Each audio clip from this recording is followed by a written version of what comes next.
Hey, what's up, everybody? It's the RCLman here. Welcome to podcast number 44. Today, we got to talk about Nintendo, because Nintendo did a whole bunch of stuff last week. That's right. Nintendo Direct and a new Nintendo thing. You'll see what that's about later. And then Red Dead got an update, or is getting an update. He's getting an update, because I think this will be out beforehand. And Gamestop made a oopsie, and we'll talk about that later. But first, this is the RCL podcast. If you're new here, join me at youtube.com/theRCLman.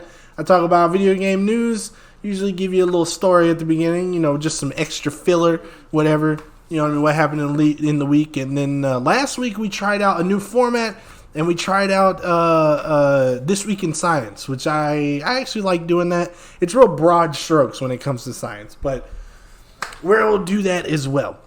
So, first off, story. Don't really have a story, honestly. I didn't do anything. We went and got the car fixed, and it wasn't even like last time when the guy at the car place messed up our car, and then we had to do some other stuff. This is more like we just got an oil change and went grocery shopping. Or actually, that was Friday. That wasn't Thursday. What did we do Thursday? Thursday we watched movies. We watched The Secret Life of Pets 2. I thought it was a little weird because I knew in the first movie they had Louis C.K., who's a funny guy, a funny comedian. Did some medium bad stuff, that's what I'll say.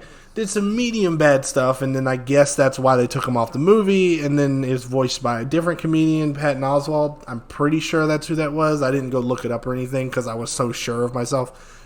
It's weird because it's a cartoon dog, so it doesn't really matter, and I would assume that the main audience there is children, so they don't really, it doesn't really matter. But just to that initial scene where he starts talking, and I'm like, this is not who it's supposed to be. But I think only somebody like me would care about that. And then we watched Godzilla, the new Godzilla, like King of Monsters or whatever.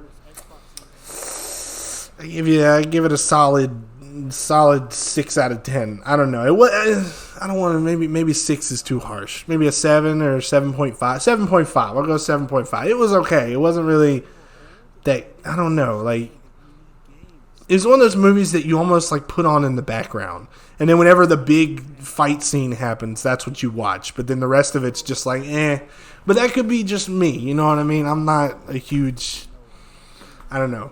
Whatever. And then the other one we watched was Brightburn, or Burn Bright, or whatever it was called. And it's basically reverse Superman.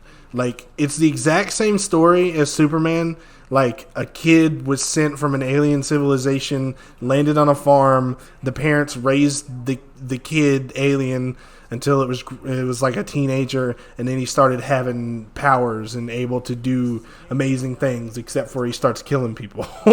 He starts being a teenager about it. I'm not gonna lie. Look, if I was a teenager and I all of a sudden had powers, I don't know if I'd kill people, but I'd probably do some things that I wouldn't be proud of now. That one was pretty good. They said, or at least the stuff I was reading on it, not they said, but stuff that I was reading kind of implied that it was going to be its own standalone movie with no relation to any other superheroes or anything. But then at the end of the movie, they kind of hint at other supervillain type characters in the universe. So maybe the DCCU, the DC Cinematic Universe, maybe, who knows? We'll see. But yeah, that's all that really happened. Let's go ahead and jump into news stuff, shall we? So Nintendo Direct. Now, there was a lot of stuff on Nintendo Direct.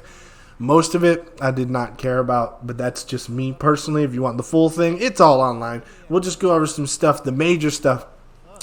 Smash Brothers, whole bunch of Smash Brothers stuff. Smash. I always think of the bird. I don't know if you've ever seen the GIF. I'll put it up. It's like a bird that's wanna smash. I always think about that. I don't know why. But yeah, Smash Brothers, Banjo-Kazooie. You can play it now. I guess if you have the it's not a battle pass. I don't know what it's called. The thing where you get all the DLC characters, or if you want to buy them, Banjo-Kazooie is out now. And they revealed Terry from SNK. Don't be mad. I just don't know what that is. I have no idea who Terry is. I don't know what SNK is, but it's there. That'll be the next character coming up. And then they also said, hey, originally we have these 5 DLC fighters coming out, but now we're going to have more beyond that. So it's already up to like 75 fighters or something like that. It's a huge amount of fighters. So they're going to add more. It's like, damn, dude, that's going to be like the most extensive like fighting game out there. And I'm sure that later on, once people like, people are already really into the characters, I know. Like, there's already people who are exploring different metas and everything, but it'd be really interesting to see what happens in like a year, maybe 2 years, and see like what random like combo of people are going to show up, They also added Sans, not as a fighter, but as a outfit. So your Mii character can wear a Sans outfit. Is Undertale on Switch? I would assume so. If they put Sans in there, it has to be on Switch, right? Let's see. Already did that. Okay, so that's enough for Smash Brothers. All sorts of Smash Brothers. There's other people who can talk more about that. Overwatch coming to Switch. I think that was maybe it was like November. God, I really should probably put the release dates up here. But Overwatch coming to Switch. They had already, so I think a Canadian company or like, I can't remember what it's called. Some company already leaked like a case for the Switch that had Overwatch characters on it. So that was kind of a pre-giveaway that Overwatch was coming to Switch. So that'll be happening. The last thing that I personally care the most about, which I didn't even know that I cared about, was Pokemon Sword and Shield. They gave you a little bit more details about Sword and Shield. They showed off 2 new Pokemon, yeah. They showed off one that was like a pelican. It was like a water. Pelican's already a water bird, but it was like a blue water type bird, and it really looked doofy to me. I was like, this thing looks dumb. But then they said it has some kind of exclusive mechanic that only this Pokemon has, where if it has some food in its mouth, like a fish, I think it's fish is what it was, then if another Pokemon attacks it, it will spit the fish out and do some damage to the opposing Pokemon. So that's like it's a special move that only that one has, which is more weird Pokemon from the Galarian region or whatever. That one, and then there was another one that was, Poltergeist, I think is what it was. Something like Poltergeist, but a little bit different. It's like a possessed teapot. There's some weird stuff, but weirdly enough, this update they gave us makes me want to jump back, makes me want to get the game that I had no interest in. Well, not no interest. I had little interest in at first. Now, with the more new Pokemon coming, and then they added character customization, so in Pokemon Let's Go, you could change like your pants and your shirt and your hat. Even I think your Pikachu, you could have hats on or whatever. But it looks like the customization of your character in this one is going to be more extensive. Like, not just a couple of outfits. You'll have like a wide range of outfits and colors and all sorts of like makeup and hairstyles and everything. So that's actually something I've never seen before in a Pokemon game. Wouldn't mind having it. I didn't know that I wanted that, but apparently I did. Let's see. They have camping, so if you stop, and you can stop anywhere in the world. Probably not anywhere, but out in the wild, you can stop. You can camp. You take care of your Pokemon. Play with your Pokemon, which that really doesn't have an appeal to me. Although they said that if you do that with your friends, you can, I guess, interact with your friends' Pokemon. And I'm assuming because they didn't say a full statement on it. They just said you'll want to interact with your friends' Pokemon, which I think means you'll probably get some kind of bonus or some kind of something for doing that. I don't know, XP boost, who knows, something like that. And then the last thing that didn't make any sense to me was cooking. It was like you want to fill out your curry decks because you can make a whole bunch of different curries, which they didn't even say if it would help you in the game at all. But you want to make all the different curries now. That one I don't understand, but whatever. Now that we're done with Nintendo Direct, Nintendo also released a teaser trailer, a trailer for this weird peripheral device that they're making. It's like it's a ring. It's just a ring, and you put a Joy-Con in there, and then you strap this other thing to your leg, and you put a Joy-Con in it, and then like you I don't even know. Like, it's so strange. The trailer just shows a bunch of people in a bunch of places all around the world playing with this device with the Joy-Con strapped in. You don't see a TV screen once. You don't see any gameplay of anything. And it's just so strange. It's like, what is this thing? It's just another, like, because they had Wii Fit when the Wii came out or whatever. So it's like they're trying to do another fitness thing. But what is it? You just look ridiculous. And I love how in the trailer they portray it as like, oh, it's like a room full of 5 people and everybody's laughing and giggling and having fun.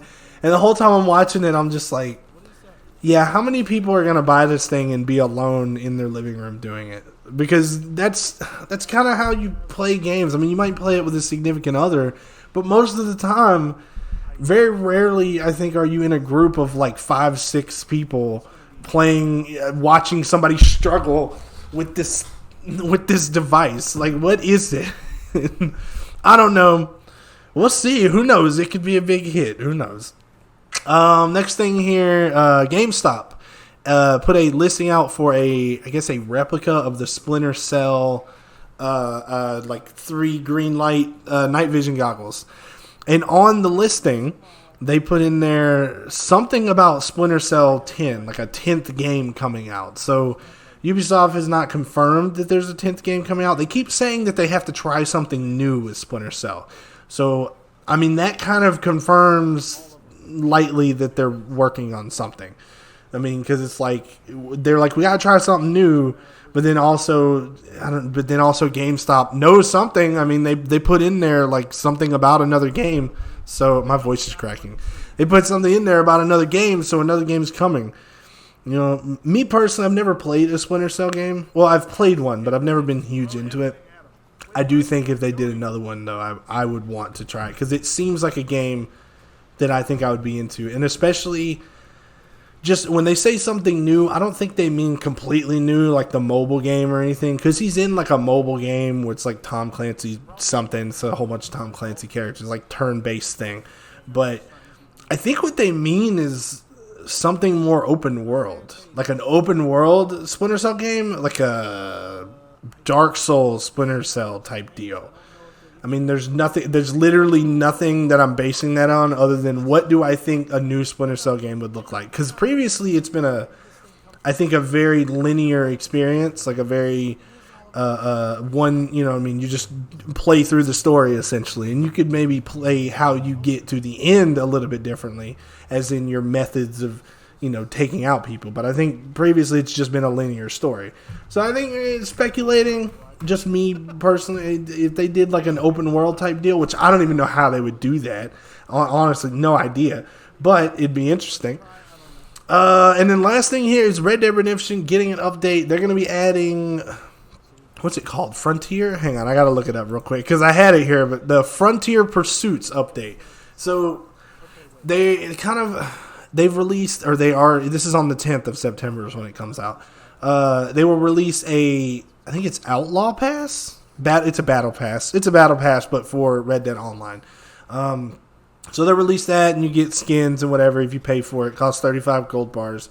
But then with this new update, they add roles. So they have 3 roles. It is the Bounty Hunter, Bounty Hunter, the Trader, the Collector. So you can choose a role, and each role has its own missions, and then it's got its own like skins and perks and stuff like that. And so you can follow each one, pick your one, go to it. Oh shit! But then it also seems to imply they're going to add more later. So yeah, roles. I don't know, but definitely curious to jump back in. I've actually wanted to jump back in and just play story mode on Red Dead because I kind of rushed through it for the streams, but. I actually do want to jump back in and just play story mode. And then I would like to get into the online. It's just, it seems like it's so big. It's so massive. There's so much to do. And I haven't had necessarily the most positive experience playing the game. But I'm curious about it and I want to jump back into it. That's it for the actual video game news stuff. The next thing here is This Week in Science. This Week in Science, let's see, I think it's out of California. This, scientist out of California has made a device, like a square device thing. It's got a crystalline net thing. So they call it a metal organic framework, made of metal organic framework. Essentially, this device is able to suck water out of the air. If you don't know, which I think most people would, but who knows how old the person is listening to this. There's water vapor all around us, all the time. Along with oxygen, nitrogen, everything, all the gases. There's water gas as well. It's all around us. It's able to suck that out of the air. Even in the desert, it can suck that out of the air and then liquefy it. So fresh water for whoever. So they made this device, and it's able to not only remove the water from the air, but remove carbon dioxide from the air. And we all know that global warming is a thing right now. So greenhouse gases, carbon dioxide being a big one. If they could put these nets up, suck up some water, get you some fresh water out of it, and then suck up some carbon dioxide. It says carbon dioxide turns into liquid fuel, which I don't know. I feel like that's just, making the problem. That's like, it's like taking the carbon dioxide out of the air, turning it back into fuel so they can be put back in the air. Just hold up on that, all right? Let's just just collect it. Just collect it and make the planet not so hot, all right? Let's just do that. But I thought it was pretty cool. They talked about how they could mess with the kind of the structure, the metal organic framework. They can mess with it so that it can capture certain molecules and do certain things with them. So yeah, I just thought it was a really cool thing that they made. You know what I mean? You're able to maybe bring some fresh water to some places that aren't, don't have access to that, and you don't need any sort of plumbing or anything. You just need air, which is everywhere, literally. So that would be fine. And then of course, get the carbon dioxide thing. The planet's hot, man. Just if we could get some carbon dioxide out of the air, that would be cool. You know what I mean?